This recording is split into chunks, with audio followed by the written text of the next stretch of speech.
ये तीनों बहनें हजारों साल से साधना कर रही लोमड़ी आत्माएं थीं।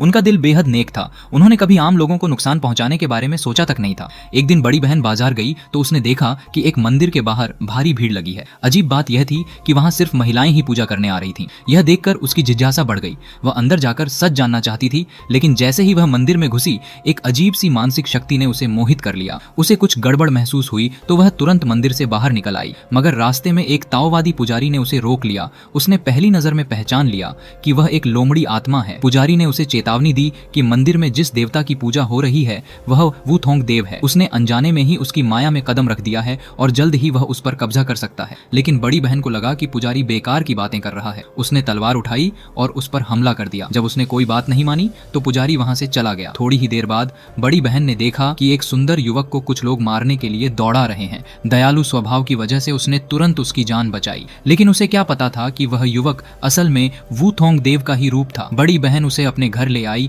और जादू से उसका घर भी ठीक ठाक कर दिया।